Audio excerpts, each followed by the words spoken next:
Pak Firly, di bawah kepemimpinan Anda ada kejadian yang oleh masyarakat dianggap menurunkan kepercayaan terhadap KPK.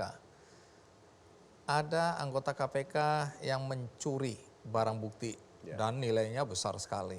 Kemudian ada juga anggota KPK yang memeras tersangka. Bagaimana Anda menyikapi situasi dan kondisi seperti ini? Sebagaimana asas tugas pokok KPK itu adalah keterbukaan, transparansi, proporsionalitas demi kepentingan umum dan tentu akuntabel. Kalimat ini bukan kiasan. Begitu kami dilantik, kami menganut asas adalah lebih baik kami terbuka walaupun harus dicaci maki, daripada kami bersembunyi walaupun dipuji. Itu kami sampaikan. Jadi apapun sekarang yang terjadi itu adalah resiko keterbukaan. Tetapi yang perlu dicatat adalah sekecil apapun perbuatan pidana yang dilakukan oleh pegawai harus kita lakukan tindakan tegas. Misalnya tadi ada yang mencuri barang bukti. Mungkin saat ini terungkap. Bisa saja itu sudah pernah terjadi tapi dia terungkap. Ada juga yang melakukan pemerasan. Mungkin itu pernah terjadi, tapi dia terungkap. Inilah dampak daripada keterbukaan.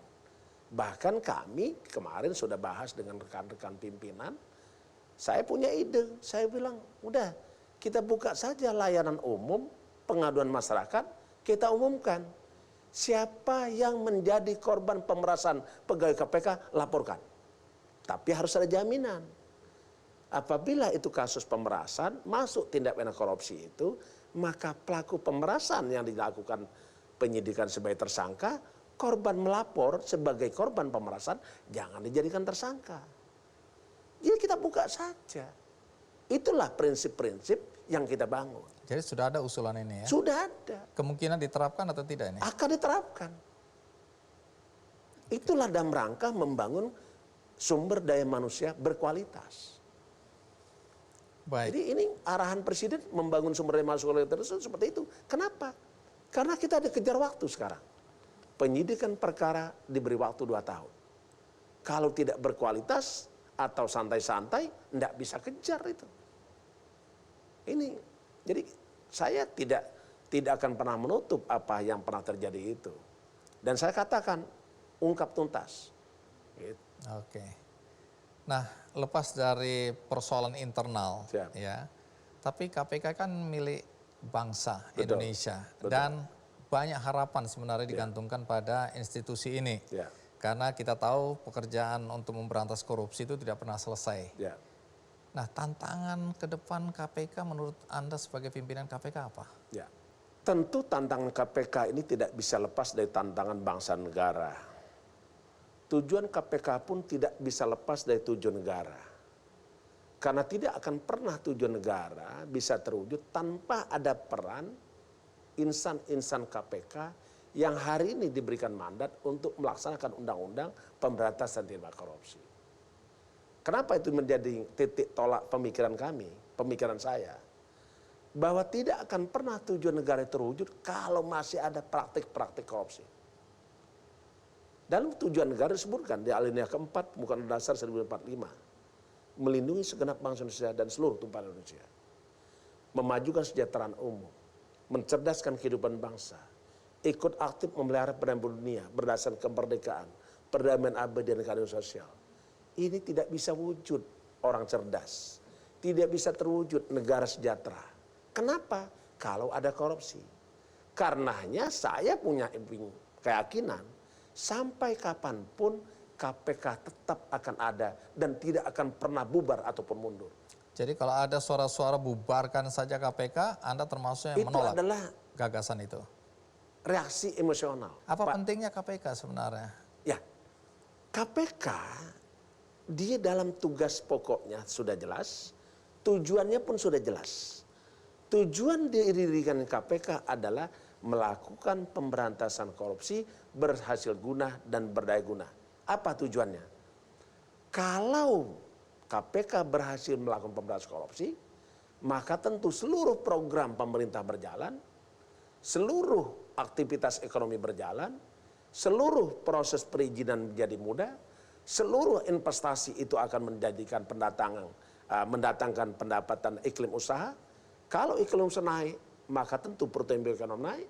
Kalau pertumbuhan ekonomi naik, maka tentu akan memberikan lapangan pekerjaan dan akan mendatangkan kesejahteraan rakyat.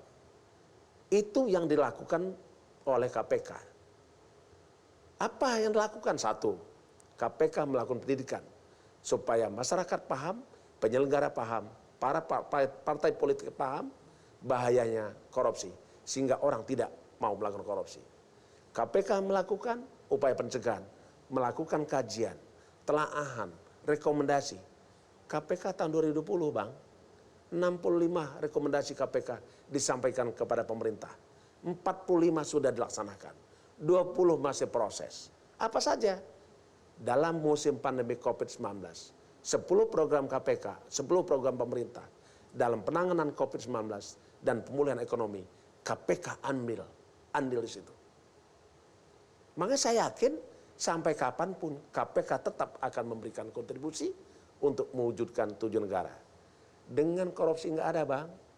Fasilitas layanan kesehatan bagus, mutu pendidikan akan bagus, infrastruktur yang menghubungkan 17.400 pulau akan bagus, lapangan pekerjaan akan bagus, investasi akan meningkat. Jadi mimpi kita, harapan saya, Indonesia ini suatu saat bebas dari korupsi dan tidak ada praktek-praktek korupsi. Baik, itu harapan kita semua tentu saja. Harapan kita semua. Tapi kalau bicara mengenai konflik yang sampai saat ini masih dibicarakan di masyarakat tentang 75 orang yang tidak lulus, harapan Anda terhadap mereka yang tidak lulus 51 yang sekarang ini masih bergerak kemana-mana untuk mengadukan nasib mereka, itu yang mereka rasakan, apa harapan Anda atau imbauan Anda kepada mereka? Kami tentu akan menyelesaikan segala persoalan yang ada di KPK. Tentu untuk menyelesaikannya, apakah itu bisa kami selesaikan sendiri? Tetapi kalau tidak kami selesaikan sendiri, tentu kami akan meminta uluran tangan dari kementerian terkait, lembaga terkait, badan usaha milik negara. Kenapa? Karena anak-anak kami 51 orang yang tidak memenuhi syarat untuk jadi ASN, mungkin saja diberikan kesempatan. Dan kami upayakan untuk dalam rangka tetap menjamin keberlangsungan hidup mereka. Akan tetap menjamin kesejahteraan mereka. Karena sesungguhnya tujuan negara tadi, memajukan kesejahteraan umum. Artinya, mencerdaskan kehidupan bangsa. Maknanya, termasuk mensejahterakan dan mencerdaskan 51 keluarga itu. Tidak ada dendam pribadi. Bang, saya ini dari dulu saya katakan, saya tidak pernah dendam dan tidak pernah benci. Karena dalam prinsip saya harus dekat dengan teman saya. Tetapi prinsip saya lagi adalah, saya harus lebih dekat dengan musuh saya. Saya lebih dekat dengan teman, tapi harus lebih dekat dari musuh. Close to our friend, but more closer to our enemy. Itu prinsip. Nggak mudah. Memang nggak mudah. Nah, kalau ada yang menganggap bahwa peristiwa ini akan mempengaruhi kinerja dari KPK dalam penyelidikan, terutama kasus-kasus yang saat ini masih bergulir, terutama kasus-kasus besar, ketakutan ini atau kekhawatiran ini beralasan atau tidak? Persepsi itu boleh saja mereka kembangkan, boleh saja mereka berpendapat demikian. Tetapi kami di KPK telah melakukan langkah-langkah. Karena sesungguhnya pekerjaan KPK bukan tergantung orang-orang, bukan tergantung individu. Contohnya tadi, bagi yang tidak memenuhi syarat, pekerjaannya sudah diserahkan kepada atasannya. Maknanya apa? Kita mitigasi risiko supaya semua pekerjaan, tugas pokok dalam rangka penyelesaian perkara itu tetap berjalan. Dan kami yakini bahwa sistem KPK sudah bekerja. Jadi bukan tergantung dengan orang-orang. Boleh saja nanti kami berlima selesai tanggal 20 Desember 2023, bergantian baru, tapi sistem harus berjalan. Karena perjuangan untuk memberantas korupsi tidak pernah berhenti sampai NKRI bersih dari korupsi. Merdeka. Merdeka. Ya, nah terakhir Pak Firly, mungkin ada sesuatu yang saya tidak tanyakan, tapi ingin Anda sampaikan kepada siapapun yang menonton acara kita. Ya. Silakan disampaikan. Terima kasih Bang Andi. Kesempatan ini adalah kesempatan terbaik bagi kami untuk menyampaikan beberapa hal tadi, menjawab beberapa isu. Tetapi yang pasti, kehadiran kami hari ini bukan untuk mempertentangkan pendapat, bukan juga untuk mempertentangkan antara orang yang memiliki pandangan yang berbeda. Tapi kesempatan hari ini saya akan gunakan, marilah kita merapatkan barisan. Satu gerak, satu langkah, satu alam pikiran, satu aksi memberantas korupsi. Karena sesungguhnya pemberantasan korupsi itu tidak bisa dilakukan oleh satu orang, oleh satu kelompok, atau satu badan. Karenanya KPK memiliki visi melakukan pemberantasan korupsi bersama rakyat. Bersama rakyat menurunkan angka korupsi, mewujudkan Indonesia maju. Jadi saya kira itu. Jadi kalau kita ingin Indonesia sejahtera, Indonesia yang cerdas, Indonesia yang adil dan makmur, Indonesia yang gemah ripah lo jenawi, toto terentem ketero harjo, mari bersama KPK kita berantas korupsi. Mulai hari ini katakan tidak kepada korupsi. Baik, terima kasih Pak Firly. Ya, terima kasih atas kesediaan Anda untuk tampil di acara Kick and di Double Check. Dan paling tidak banyak pertanyaan masyarakat yang mudah-mudahan bisa terjawab hari ini. Terima kasih. Karena selama ini Anda memilih diam. Siap.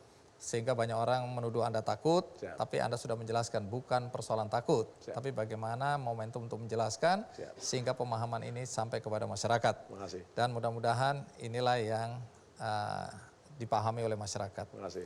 Baik, itu dia pertemuan kita, bincang-bincang kita dengan Ketua KPK, Firly Bahuri.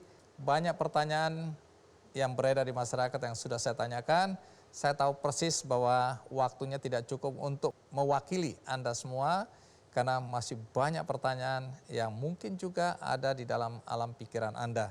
Mudah-mudahan hari ini, perbincangan ini memberikan perspektif yang utuh tentang apa yang Anda lihat di masyarakat. Siapa tamu kita berikutnya? Siapa sosok yang akan menjadi tamu istimewa di Kick and di Double Check? Nantikan terus Kick and di Double Check. Sampai jumpa.